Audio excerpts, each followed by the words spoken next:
समय की बात है। हिमालय की ऊंची पहाड़ियों के पास एक छोटा सा गांव स्थित था। ये गांव शांत और सुंदर था, लेकिन यहाँ के लोग एक रहस्यमय गुफा के कारण हमेशा भयभीत रहते थे। गुफा गांव से कुछ ही दूरी पर थी, लेकिन कोई भी उसके अंदर जाने की हिम्मत नहीं करता था।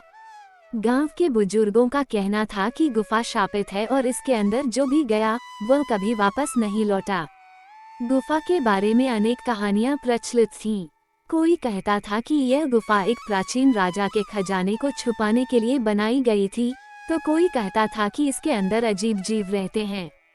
कुछ का मानना था कि गुफा के अंदर समय अलग तरीके से चलता है और जो अंदर जाता है वह समय के जाल में फंस जाता है। गांव में अजय नाम का एक युवा लड़का रहता था।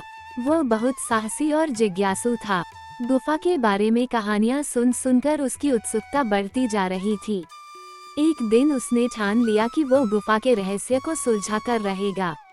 अजय के माता पिता और गांव वालों ने उसे समझाने की कोशिश की, लेकिन वो अपनी जिद पर अड़ा रहा। उसने कहा, अगर गुफा इतनी खतरनाक है तो हमें जानना चाहिए कि इसके पीछे का कारण क्या है। मैं इसे समझने के लिए तैयार हूँ। एक सुबह अजय अपने साथ एक मशाल, रस्सी और खाना लेकर गुफा के अंदर प्रवेश कर गया। जैसे ही वह गुफा में दाखिल हुआ, उसे एक अजीब सी ठंडक महसूस हुई। गुफा के अंदर का रास्ता घुमावदार और गहरा था। वह धीरे धीरे आगे बढ़ने लगा। कुछ दूरी पर उसे दीवारों पर प्राचीन चित्र और संकेत नजर आए। ये संकेत किसी पुराने राजा और उसकी सेना की कहानी बयां कर रहे थे। आगे बढ़ते ही उसे एक विशाल कक्ष दिखाई दिया।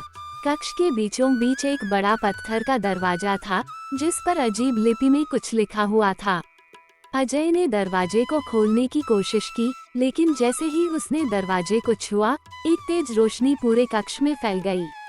तभी एक गूंजती हुई आवाज सुनाई दी। जो इस दरवाजे को खोलने आया है वही या तो अपना उद्देश्य बताए या हमेशा के लिए यहाँ कैद हो जाए। अजय ने साहस जुटाकर कहा, मैं इस गुफा के रहस्य को समझने और गांव वालों की मदद के लिए आया हूँ। मेरा उद्देश्य बुरा नहीं है। आवाज कुछ देर शांत रही और फिर बोली, ये गुफा एक राजा के खजाने की रक्षा के लिए बनाई गई थी, लेकिन लालच से बचाने के लिए इसे शापित कर दिया गया। अगर तुम्हारे मन में कोई लालच नहीं है तो तुम सुरक्षित बाहर जा सकते हो। अजय ने खजाने को छूने की कोशिश नहीं की और गुफा से वापस आ गया। उसने गांव वालों को सब कुछ बताया। इसके बाद किसी ने गुफा के पास जाने की हिम्मत नहीं की। अजय ने ये सीख ली कि हर रहस्य को सुलझाना जरूरी नहीं होता और कभी-कभी लालच विनाश का कारण बन सकता है।